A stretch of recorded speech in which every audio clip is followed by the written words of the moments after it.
Good morning. I'm Brenda Talent, the CEO of the Show Me Institute. Thank you for joining us in this town hall about our 2021 Blueprint for Missouri. For those who don't know us, the Show Me Institute is an independent education and research organization. We focus on Missouri fiscal and economic policies from a free market lens. Each year, we issue our blueprint to identify policy reforms that we believe will help provide greater prosperity and opportunity for all Missourians. For 2021, we've identified 15 policy reforms that, if put in place, will move our state forward. These reforms touch on a range of issues, but whether we're talking about economic growth or educational opportunity, Missouri is not faring well against other states. We can either learn from what other states are doing, or we can fall further behind, and we don't want Missouri to be left behind. That's where our blueprint comes into play. Today, you're going to hear from our experts as they discuss reforms that can benefit all of our citizens. I'm going to turn our program over to Zach Lawhorn from Show Me Opportunity. He'll be our moderator. Zach, I'm turning it over to you. Thank you, Brenda. Welcome to everyone listening and viewing. Before I introduce today's panel, one quick housekeeping note. We're hoping today will really be a conversation with the viewers. And so if you can submit your questions using the Q&A box at the bottom of your screen, that'd be great. We're going to try and get to as many of those questions today as we can. So the people that are going to be answering those questions today are our Show Me Institute researchers. The Director of Research and Education Policy at the Show Me Institute is Dr. Susan Pendergrass. The Director of Government Accountability is Patrick Ishmael. Elias Chapelis is a senior analyst at the Show Me Institute. Coriana Byer is an analyst. And finally, Jacob Puckett is also an analyst. All right, so I thought we'd start today's discussion with two items that have been top of mind in 2020, and that's education and healthcare. So to start off the discussion, Susan, there's several items in the blueprint that are education focused. If you had to pick one that's a priority going into the 2021 legislative session, what would it be? Well, what we've learned from this year and the craziness that has been the school shutdown is that parents really need flexibility. We have students who need in-person learning and can't access it. We have students who need virtual learning and sometimes can't access it. So the key this year will be expanding options for parents and making them as flexible as possible. So our number one legislative priority would be to pass legislation around education savings accounts, or ESAs. And these are accounts that are opened in the name of a student, and the state deposits funds into the account, and the parent can then use those funds for things like private school tuition or tutoring, or to join a learning pod if there's a cost involved in that, or other educational resources. And so flexibility would be key. And another thing that happened in this year, 2020, is that the U.S. Supreme Court passed on a ruling on a case involving private religious schools.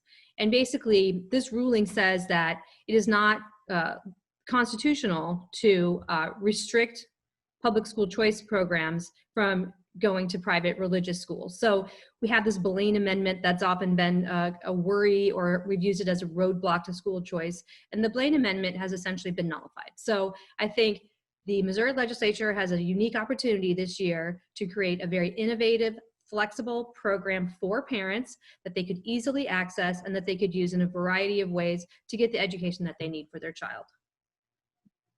Susan, do we know anything about the extent of learning loss that we've seen in 2020 as schools have gone virtual? So there's estimates being made. We don't have any hard data. The Department of Elementary Secondary Education, or DESE, spent some flexible funds to put together an assessment to see where kids are, but that hasn't been made public. And we had no test scores from last year because of the shutdown, and I'm not sure that we'll have them from this year. So researchers are doing estimates, and some researchers at Stanford have done a decent job of estimating. And unfortunately, it's the most disadvantaged children that are seeing the biggest loss. They're more likely to actually be lost, like not log on. They don't know where they are. They're literally lost. And the estimate is at least a year, but some of these kids are going to be out of school. Many of our Missouri students will be out of school for a full year, like Kansas City and St. Louis public schools, unfortunately. So I would suspect that in the years to come, over the next decade, we're going to see losses in terms of college going, college completion, employment. I mean, this is going to have a long-range impact. And one more question before we move on. Have you looked at all, as schools closed across the state in March and April, have we looked at all at the different plans that were put in place as schools went virtual? Well, we did. We took a significant amount of time to look at every one of the 520 school districts in Missouri to see how they handled the shutdown. And I would say one thing that was surprising to me is several dozen Missouri school districts that don't even have websites. Lots of them have websites but don't use them. They only use Facebook to communicate because we have a lot of very small rural districts. And so in those cases, what we were seeing via Facebook communication is they passed out packets. Packets might be due once every other week. If you brought them in, some of them said, go find learning opportunities, take a walk, look, that kind of thing. So some of them were almost nothing. Most of them, I think it happened after spring break, and they kind of limped through to the end of the year and hoped that the kids were doing okay, but not a lot of actual learning. And then over the summer, when you would have thought that, they were really focused on creating virtual learning, I think a lot of districts thought this was going to end and we would go back to in-person learning in the fall. So not only was I seeing a lot of preparation for fall, but also, teachers don't really go back to in-service until about a week before the school year. So while parents might have been thinking, oh, they're really working on this, we're going to have great virtual education in the fall, that didn't seem to be the case. And I will say virtual education has kind of a bad rep, and part of that is because it's hard to do well. And there are companies and providers of virtual education who have been doing it for decades now, and they've learned how to do it well. So to think that 520 school districts across Missouri are going to figure that out in a month or two over the summer with teachers who have maybe never been on Zoom or Google Classroom, that's a stretch. So I'm very concerned about the students in our smallest rural districts and what kind of education they're able to provide to them this year. Pivoting to healthcare. Patrick, there's an item in the blueprint that's free market healthcare reforms. It's got your name under it. So I was hoping you could kind of give us a few more specific reforms that you have in mind for to increase the supply of healthcare in Missouri. Sure, and I'm glad to be able to talk about this subject, particularly in the middle of this pandemic. I mean, healthcare has always been an issue that's been important to the Show Me Institute. We've talked about this for at least the last decade at some extensive depth. And throughout that period, we've talked about the importance of promoting supply in healthcare. And for 2021, there are 4 particular items that I think we're going to be emphasizing. And I'll just name them real quickly if anyone's taking notes, and then I'm going to go back and talk about this year real briefly. But in 2021, scope of practice reform and expansion of the ability for nurses to practice. Telehealth is 2. Certificate of need repeal is number 3. And then insurance regulation and reform is number 4. When we talk about supply, we talk about supply because we want to make sure that patients have access, because if there are no doctors, then how do you find a doctor? So access is important, but it's also about prices. This year, and we're very happy to see this happen, we saw interstate licensing reciprocity pass into law. And basically what that does is it allows for a doctor from, say, Georgia to come to Missouri and provide care either in person or via telehealth. And it makes sense because doctors are pretty much licensed and trained the same way across the country. If you went to Florida and you broke your leg, you wouldn't really be concerned about being treated there because the doctors are all pretty much trained how they are in Missouri. And if you broke your leg in Missouri and a Florida doctor treated you, again, same sort of situation. Promoting supply is enormously important. And fortunately, Representative Derek Grier, who's really been a champion of licensing reform, took this up and carried it through this year. It even got, I think, a mention by Governor Parson at the White House. It was such an important reform. The Goldwater Institute said it was, I think, the most important licensing reform in the country right now. So And it's really about promoting supply. And so when we look at 2021, scope of practice reform, and scope of practice is basically the idea of what are the limitations on a profession in a particular state to provide services given their training. And this is particularly important to advanced practice registered nurses who may have to go into a collaborative agreement with a doctor in Missouri, or they may not be able to do certain things that they are trained to do that if they were in California, for instance, or in a lot of Western states, like South Dakota. If you look west of the Mississippi, advanced practice registered nurses have a lot of latitude to provide services. And a lot of it's because you look at a place like Nevada, there is a lot of open space there. There may not be a lot of doctors there. Nurses are the primary healthcare providers in a lot of those communities. And I think that that is a great opportunity to further expand supply of health coverage, health care in the state of Missouri by making sure that there are no geographic restrictions, in particular for advanced practice registered nurses. But not only that, but that the laws in Missouri more closely reflect the laws in Western states that are far more open to the idea of nurses providing care, especially when doctors aren't available. Telehealth, making sure that out-of-state doctors are able to provide services via telehealth, that there aren't undue restrictions or burdens on providing telehealth services. I think that the coronavirus pandemic has prompted a rethinking and a reassessment of a lot of the regulations that have been in place that could make it more difficult for people to see doctors from the safety of their own home, which I know is a real serious concern for a lot of people, particularly high-risk populations who really just don't want to go to an office anymore. And I think that taking a look at the telehealth laws that we have and making sure that they comport with our current needs, very important. CON repeal, there wasn't a whole lot of discussion about that here in 2020, but it is another issue where you need to make sure that you have maximum supply of not only healthcare facilities, but also the technology that government may be able to prevent, crazy enough, prevent hospitals from acquiring or improving their services because of the CON law. It can restrict competition, and unfortunately, when you restrict competition, you restrict access, and you are going to end up inflating prices, but also unfortunately hurting patients. And then finally, taking a hard look at our insurance regime. The more mandates you place on insurance, the more expensive that it's going to be. You need to make sure that you're protecting short-term medical insurance, which by and large doesn't have a lot of these mandates that are put on more, I guess, traditional plans. This is about supply. The more supply that you have, the greater access, the more options you have. And I think at the end of the day, you end up having a healthier Missouri. And I think that that's something that we saw some progress this year with licensed reciprocity in 2020. And I think that 2021 presents a lot of great opportunities to make Missouri better and to do it by promoting supply in all these different healthcare areas. Do any of these reforms break along urban and rural lines? We know Missouri is a state where some rural area hospitals are struggling. Are some of these right fit for rural areas, right fit for urban areas? Or do you think an application statewide is optimal?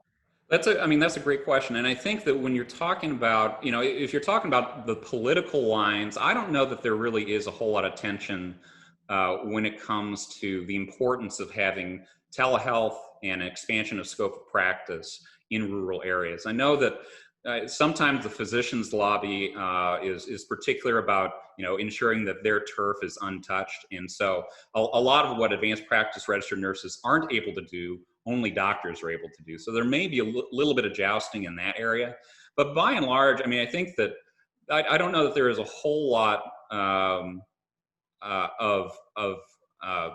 urban versus rural tension here. I think it really has more to do with particular interest groups. And I think once you can get past the interest groups, I think the policy itself, being good policy, I think is self-evident. And I don't think you'll see much resistance based off of geography. I think you'll see more resistance based off maybe interest group and profession. We did just get a question about clarification for certificate of need. So if you could just touch on that briefly again, Patrick, kind of go through what CON does and why it needs to be reformed. Okay, so CON is certificate of need, and basically what it lays out, and it's different in different states, but it lays out whether a new facility can open in the state of Missouri that might have overnight beds, might provide for certain medical services that the state has decided that they want to restrict the supply to, is what they're trying to do. And the idea, I think, originally was to say, well, if we restrict supply, we're going to be able to guarantee access. But really, when you look at the research on this, the Mercatus Center has a lot of really great research on this. The states that have CON laws end up seeing fewer services. And so you end up having a kind of a protected class that doesn't have to innovate and they don't have to compete. And prices rise, and you don't necessarily see the kind of guaranteed services that you want to see. And so CON restricts supply, allows, in fact, an opportunity for competitors to say, well, I think we got this area covered. We don't need another hospital here. Or we don't need these services here because we got it covered. I think that is bad policy. I mean, if can you imagine if that was the default policy for really any other industry, where the state could approve or reject applications to open up something new, and all the competition could say, well, I mean, you shouldn't allow them to do this because we're already here. That's protectionism. That's not good policy. That hurts patients. And really, that is the thing that is most important to me when it comes to healthcare policy, is that we need to be pursuing policies that first and foremost benefit patients. That we always want to make sure that our doctors are protected, and that nurses are protected, and that everyone is comfortable practicing in the state of Missouri. But I think our policy, first and foremost, should be to ensure that we have adequate supply, and not just adequate supply, but a competitive market in healthcare that benefits patients so that they can get that care, they can get quality care, and get that quality care at a reasonable price. Staying with healthcare, Elias, in August of this year, Missouri voted to expand its Medicaid program. What does the state need to do between now and the implementation of the expansion of the program to make it sustainable and effective? Well, first and foremost, Missouri has to figure out how to pay for Medicaid expansion. And to do that, you're going to have to contain the program's cost. Medicaid is already Missouri's most expensive government-run program. Last year, it cost almost $11 billion. Last month, the program exceeded 1 million enrollees for the first time. And so this is a program that's growing every single year. Because of the current pandemic, we're looking at a very tough budgetary environment. And we're looking at, with Medicaid expansion, a few months, you're going to add a few 100,000 people to the program, which is going to increase its cost by a few more $1 billion. So you need to look at how you kind of bend this cost curve, make Medicaid more affordable, so that Missouri can continue to budget for it, but also to make the program better.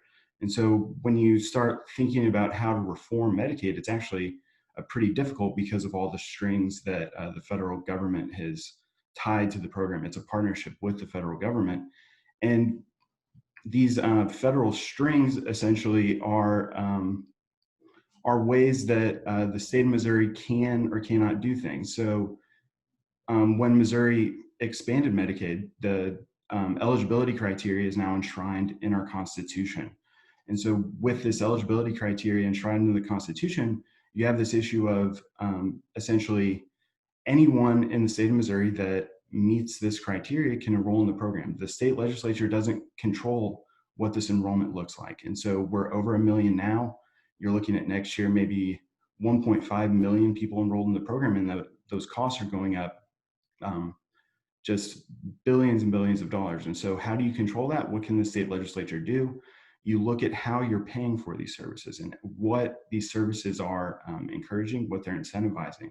And so what states around the country have started looking at are what are called value-based payment design. And so you look at how is Missouri paying providers for this care? Are they encouraging providers to provide the most cost-effective care? How are they encouraging healthy behaviors from recipients?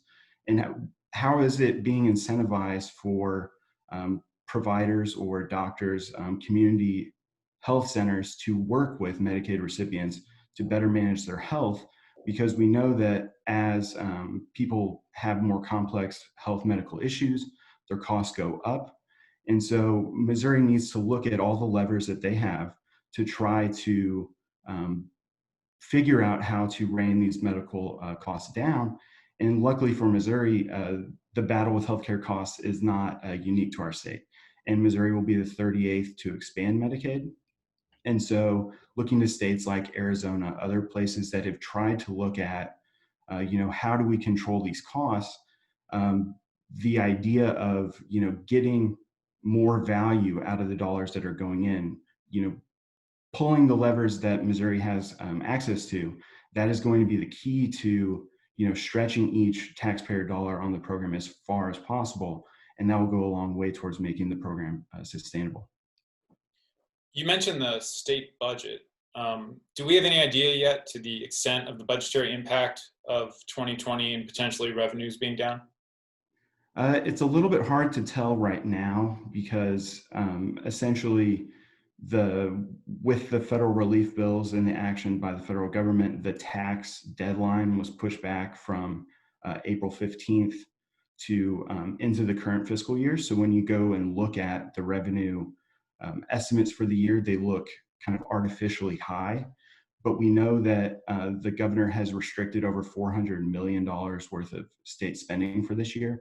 So that's sort of an indication that the governor and his budget staff believe that the state is not going to collect as much money as they originally anticipated on spending. And we're seeing that, we know that there's going to be a lot of additional costs next year with Medicaid expansion, just the general growing costs of Medicaid right now, and whatever the additional costs are for recovering from the pandemic, whether it be through education or other sorts. Okay. I want to remind viewers that they can submit their questions using the Q&A box at the bottom of their screen. I want to zoom out a little bit and look at the economy at the state level as a whole. Coriana, if you're just in charge of the state's economy now, you've got the magic wand, you can pull all the levers you want. What are we doing to boost this stagnant economy in Missouri? So I first want to point out what Elias was just talking about, that we'll see revenues fall probably pretty substantially from 2020 and 2021. And so what I think we really need to avoid, first of all, is that sort of knee-jerk reaction to try and regain those lost revenues through tax increases. We don't want to see that at all. The last thing we want to do is take more money from people who have struggled through all of these shutdowns. So instead, we want to see reforms that help businesses and help the people that were impacted by the shutdown. And then that also helps us with long-term growth. Missouri wasn't doing all that great before the pandemic, and the pandemic certainly hasn't helped. So we want to see things that can really put money back in people's pockets and help businesses be able to work more freely and employ more people. So in terms of reforms, I think we want to see tax decreases. That might be, asking a lot of lawmakers right now, but at least we don't want to see tax increases.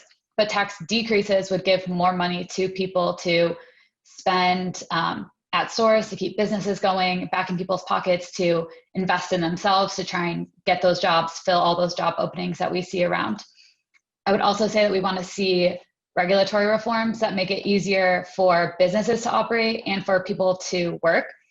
We saw a lot of regulatory waivers early in the pandemic that made it easier to, like for businesses to sell different things. Now that they have all these different circumstances, they sort of waived requirements on some occupational licensing.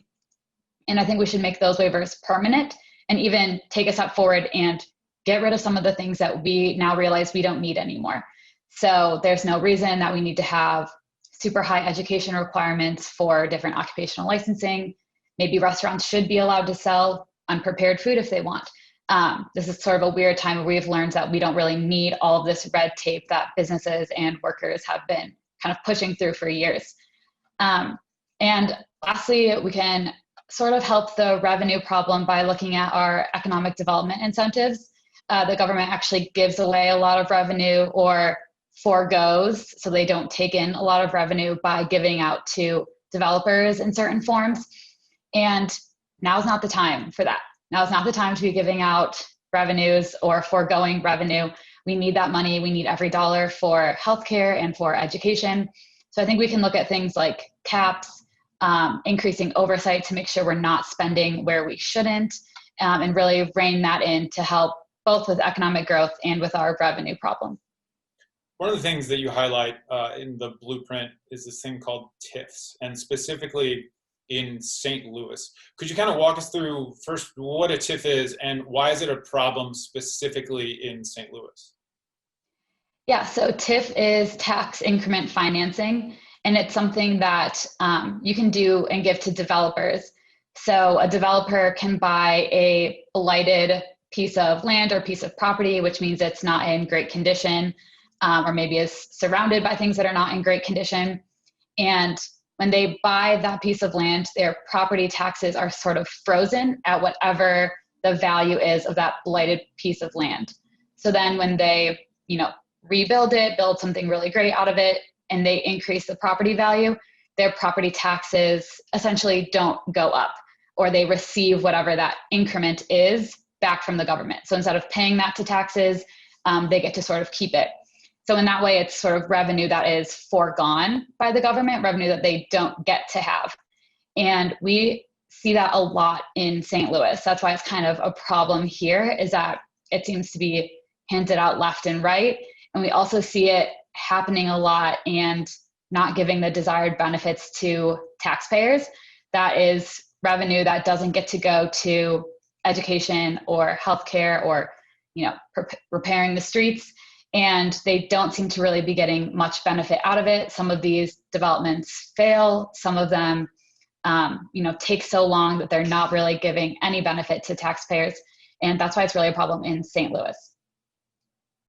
One of our viewers noticed that there's not only TIFs as a problem in Missouri, but also CIDs and TDDs. So do those all kind of fall in one big bucket, or is there a distinction in the reforms that we should enact to rein in CIDs and TDDs in addition to TIFs?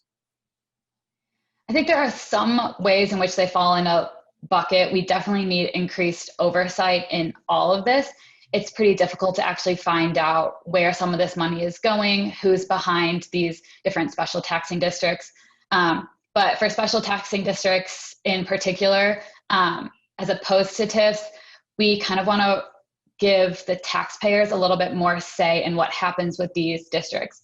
So a lot of them get voted on by taxpayers, but sometimes it's such a small group that you don't actually get representation by everyone who is affected by the special taxing district. So a lot of people are paying a high tax and not a lot of people are getting a say in it. So for those specifically, we want to increase taxpayer representation. All right, I want to get Jacob Puckett involved here. Jacob, you are our resident transportation czar. It sounds like we might have some falling revenues in Missouri. One of the ways that could impact the state is we're not going to have enough money to fix our roads and bridges. So what are some of the things you've included in the 2021 blueprint so we have enough money for our roads and bridges? It's a great question. Right off the start, MoDOT, the Missouri Department of Transportation, estimates that there's about $745 million of unfunded road and bridge transportation priorities. So it's definitely an issue that we should be keeping an eye on. And the best way that we can make sure that we have enough money to take care of our roads is through user fees. And basic point, user fees make sure that those who use the roads pay for them. Now that could mean things like raising the gas tax or finding solutions to targeted specific high traffic roads, for instance, interstates. Our interstates are getting pretty old and they're gonna need to be rebuilt soon. And tolling is one way that we've identified that can raise money for a specific road in a very targeted manner. And then another thing to keep in mind with all of this is while it definitely costs money to fix the roads, there are also costs to not fixing the roads. From a road maintenance perspective, the longer that we wait for repairs, the more those repairs are going to cost down the road. And the key number here is that for every $1 spent to keep roads in good condition, we avoid spending $4 to $5 in future repair costs. And then from a driver's perspective, the rough roads mean that drivers end up paying more money to take care of their cars. Extra car repair costs, extra fuel, and increased tire wear can cost Missourians on average up to about $59 per month.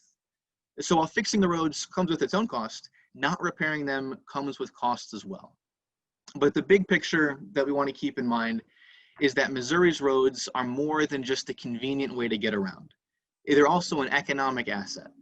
The transportation and trucking and warehousing industries employ over 80,000 Missourians, and over $700 billion of products are transported on Missouri's roads each year. So our roads are definitely an asset that we do not want to neglect, and we should be focusing on ways to increase funding for them. It looks like there could be a conversation in the legislative session, again, about bringing the gas tax up for a vote, increasing the gas tax. Where does Missouri's gas tax sit compared to other surrounding states? And in your opinion, what do you think about its use for road maintenance? So Missouri has the second lowest gas tax in the entire country. We're ahead of Alaska. Our gas tax is 17 cents per gallon, and most other states immediately around us have gas taxes up to 10, maybe even 20 cents higher per gallon.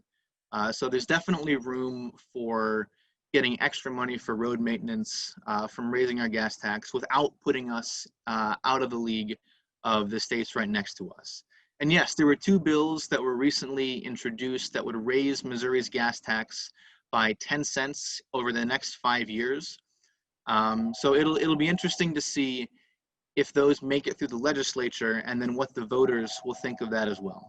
There was a recent report from the Missouri Chamber of Commerce that indicates that Missouri voters might finally be willing to increase the gas tax. So both of those bills would require a statewide vote for that to happen. So because we are the show me state, have there been any states that you've come across that you think have figured it out? They figured out this road maintenance thing. They've got the art and the science down, and they've got a mixture of tolls and gas tax. Is there anyone we should be looking to as our guide to road maintenance?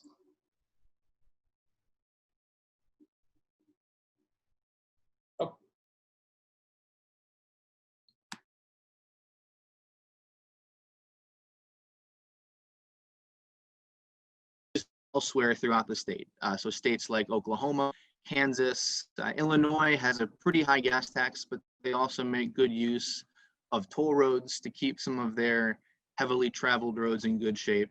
So we don't have to look far around the country to see other states that are doing things that we should be taking note of.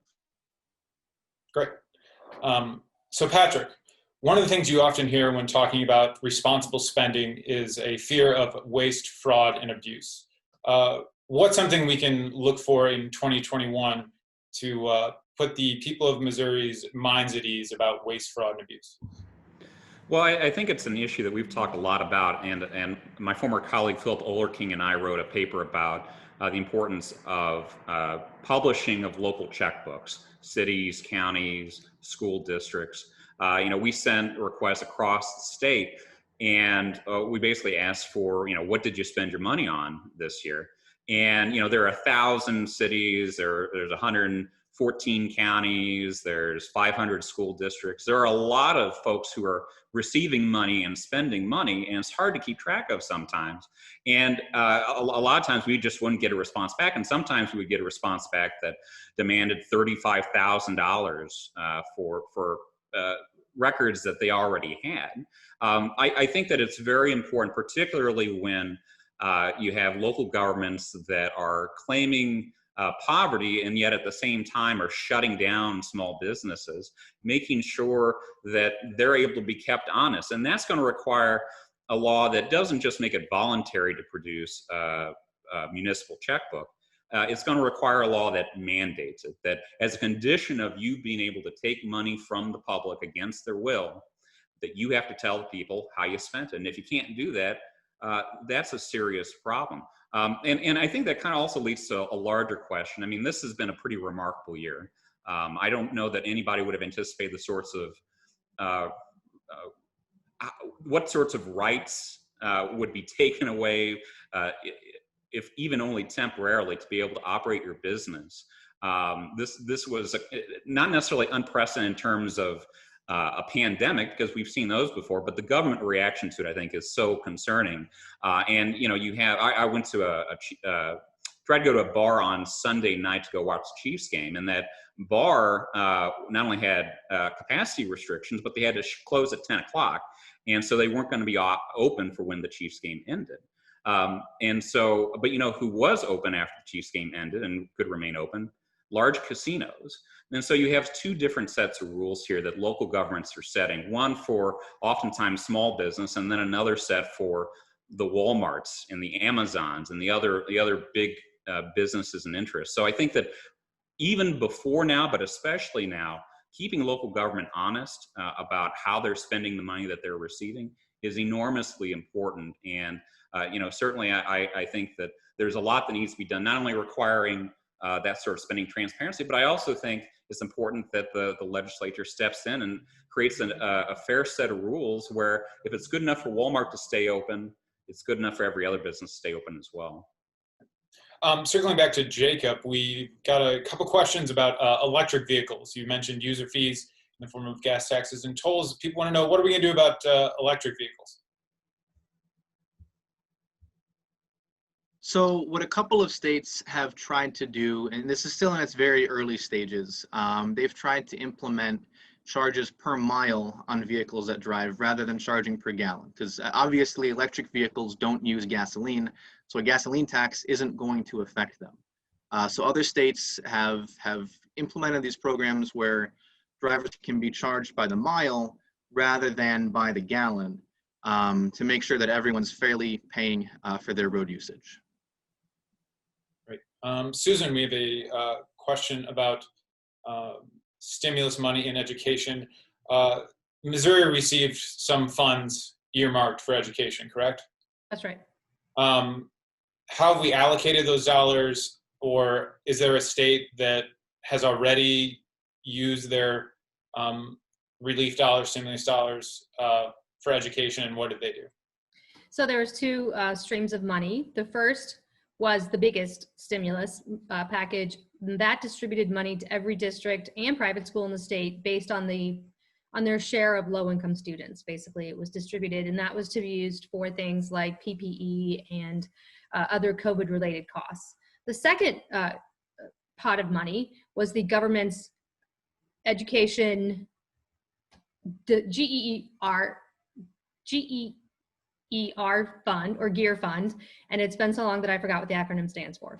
But it was for flexibility, and it was given directly to the governor. Governor Parson received $58 million, and it came with a letter from the Secretary of Education saying, please use this for big ideas, for innovative ideas, and you have a lot of flexibility in how you can spend that. Now, a couple of states, like Oklahoma, the governor created scholarship grants that went directly to parents. In Oklahoma's, it was to allow students in private school whose families were suffering economically to stay in private school.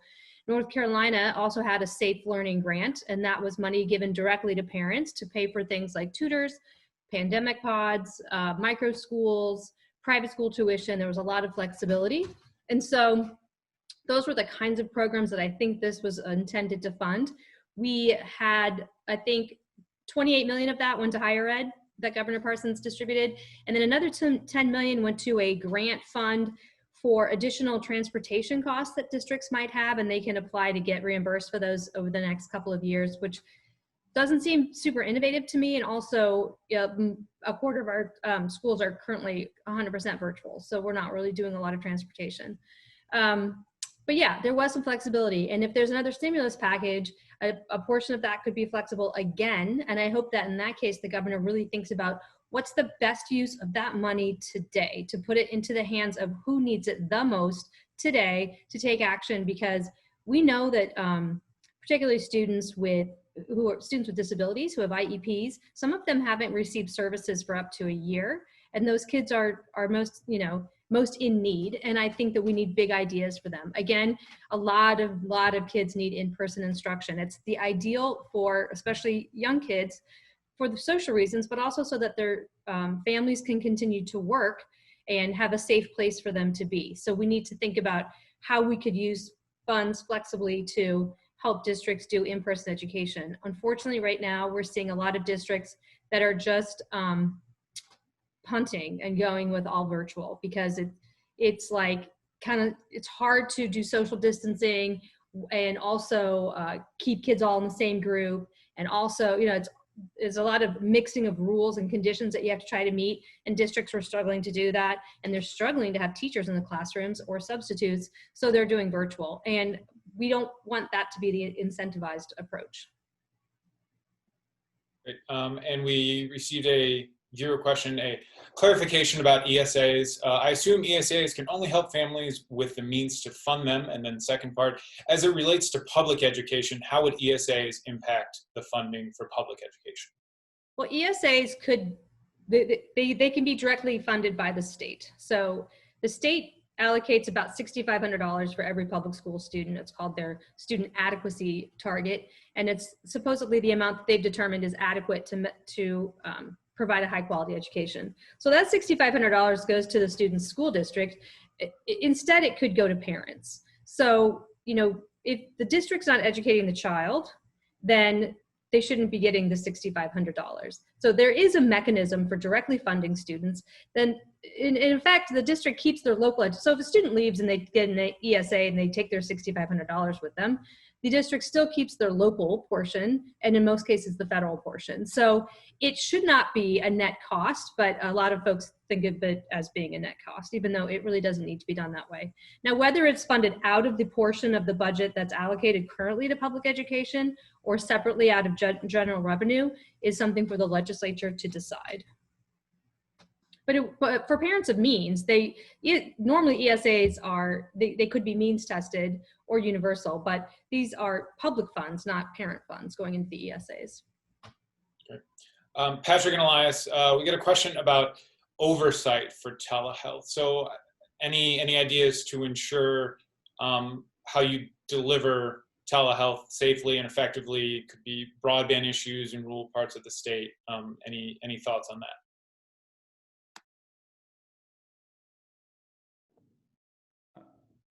I think you're muted, Patrick. Sorry, sorry about that. If you're talking about how closely the doctor-patient relationship needs to be monitored by the government, I would probably say probably not that closely. I mean, I think that if you're talking about, ensuring that folks at least have the opportunity to have a telehealth visit, there are always going to be obstacles if you live in an area that doesn't have high-speed internet, or if you don't have a cellular phone. And so in those cases, there are only so many things that government can do. But if you're talking about close regulation of the practitioner or putting restrictions on when you can see a doctor requiring an in-person visit first, that would make it almost impossible for an out-of-state doctor to provide telehealth because you might be able to provide services over online from Georgia or New York or wherever. But if you have to see the patient in person first, it would render that your ability to do that to basically nothing. So I would say that whatever regulations are required of in-person visits, I think would be in terms of just like baseline patient care. I think that would probably be adequate for telehealth. But to the extent the government is getting closely involved in that interaction or is closely monitoring those interactions online or otherwise, I think that opens up a box of worms that I don't know that we want to get into. And sticking with Patrick and Elias, so one of your items is tax credit reform. We keep hearing about the low-income housing tax credit program coming back.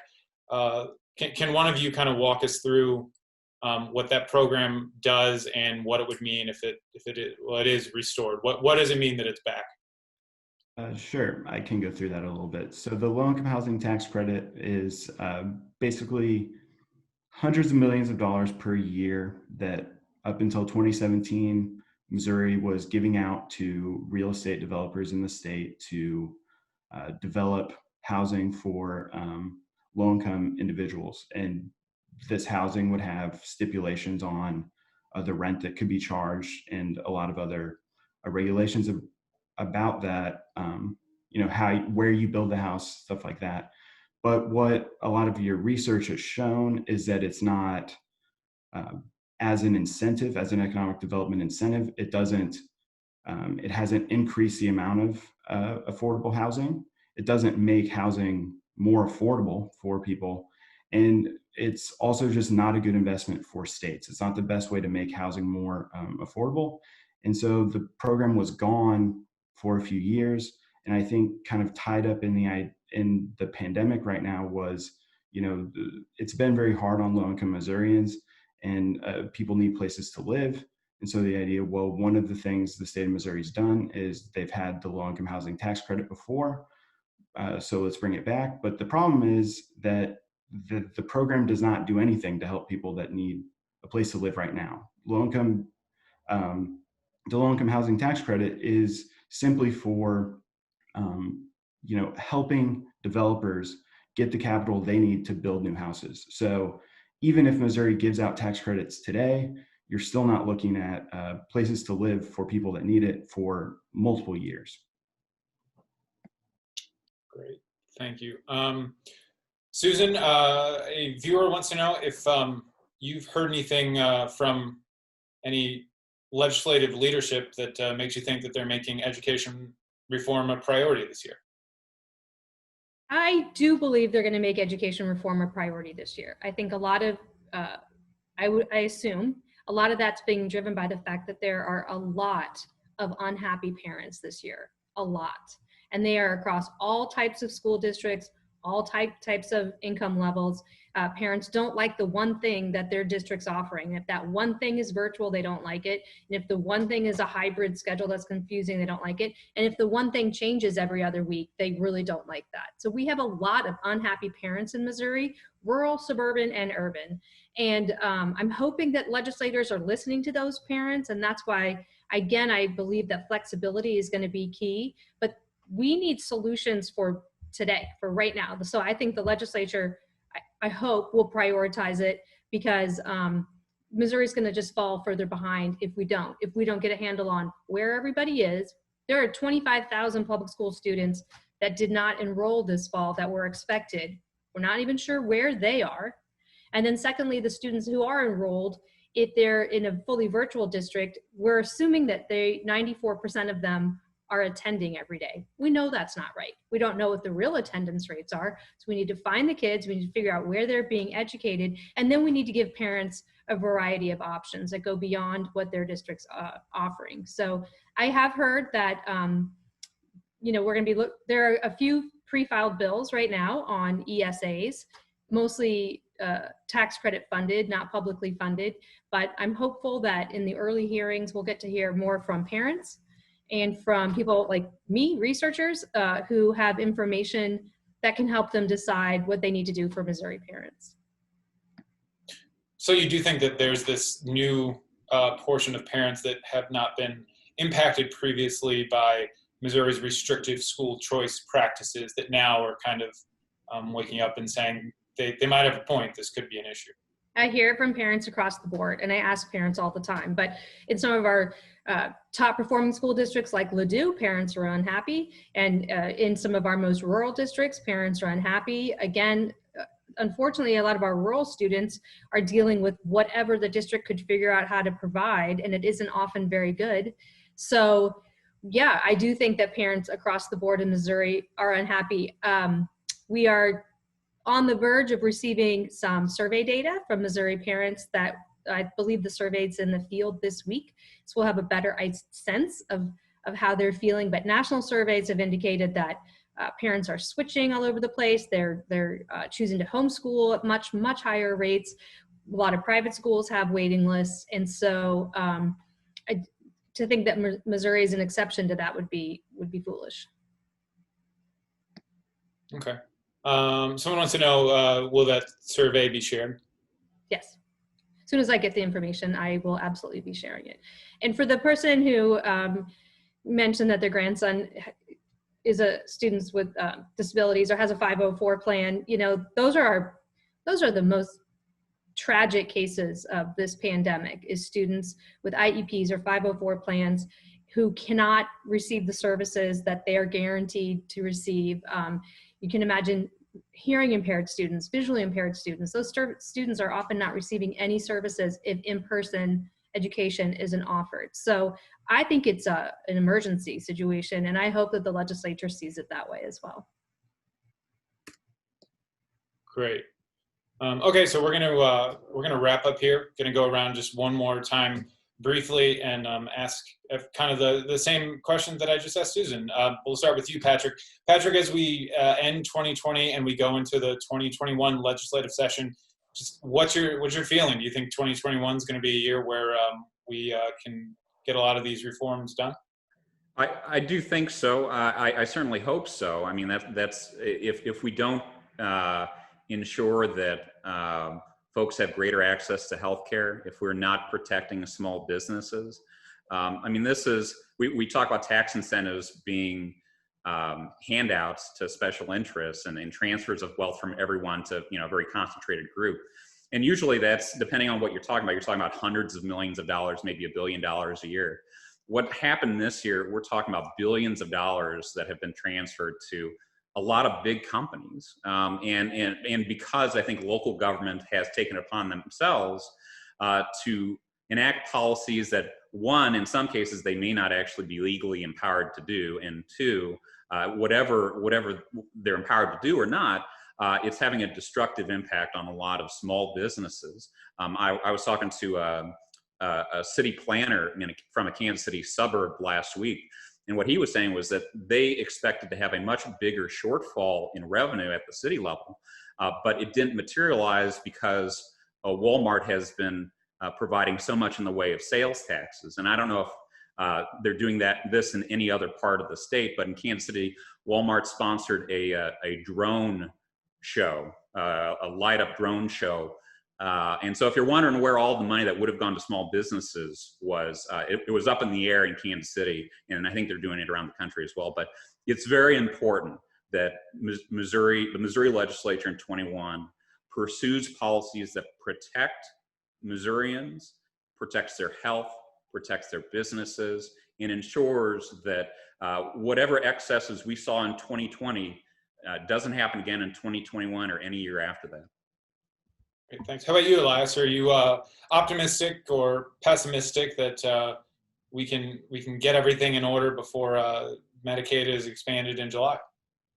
Well, I'm a little bit pessimistic about just the process of putting together the budget. This is going to be just an incredibly tough year, probably one of the toughest since, you know, the last recession of 2008. There's just so many competing priorities, so many costs going up, and figuring out what the legislature is going to do about that. Because frankly, the last few years, up to a decade, there's been a lot of lingering issues that the legislature just hasn't had to deal with. The rising costs of Medicaid, they've been able to kind of just push off. And this year, with the limitation on funds, I think this is going to be one of the most important times where they actually have to tackle some of these issues. And I'm not exactly sure how all that's going to shake out, but sometimes pressure is the biggest motivator for something like this. So this year, I think there's a lot of room for that. The kind of issue that's separate from Missouri a little bit that will impact this is what happens with federal relief efforts. It's important to kind of keep in mind that there is a chance of another federal relief bill. These funds are not free for Missouri. They come with a lot of strings. They don't do anything for Missouri's sustained budgetary health, but that can give Missouri a little bit of a lifeline, and we need to keep an eye on what the legislature is going to do so that they are protecting Missouri going forward and not kind of bargaining Missouri's future today. Great. Coriana, was there anything that we didn't touch on as far as business climate, taxes, maybe the earnings tax goes, that you want to leave people with? I think that lawmakers will probably find it hard to sort of balance their concerns with revenues, but also supporting their businesses. So I just hope that they can keep their focus in the right place in supporting businesses and supporting people. And, that's where my focus will be. Taxpayers often have a say in some of these things, so they can keep their focus, on themselves, on the businesses that they see every day that are struggling. So I'm hopeful that we'll be able to get some good reforms. Some of the regulatory waivers that happened in 2020 have me hopeful of those sorts of reforms. So hopefully we'll be able to see some good things that promote long-term economic growth for Missouri. Great. And then finally, wrapping up, Jacob, do you think we will still have roads and bridges by the end of 2021 in Missouri? It's time to stop kicking the can down the road for transportation funding. The legislature is already focusing on it, and there are some encouraging signs that Missouri voters are recognizing this reality as well. So I'm very hopeful that there will still be bridges and roads to get to our schools, our jobs, and to get around the state by the end of next year. Wonderful. And on that note, I want to remind everyone that the 2021 Show Me Institute Blueprint is now live at showmeinstitute.org. So go there, download it. Makes a great stocking stuffer for this holiday season. Thank you to all of our panelists and viewers. And Brenda, I'll turn it back over to you. Well, I hope everyone listening can realize that we have an incredible group of experts here. Please consider us as a resource for you as you're looking for market-based reforms. Thank you again for joining us. Please stay safe, and we wish you a happy holiday. Take care and visit us at showmeinstitute.org. Bye.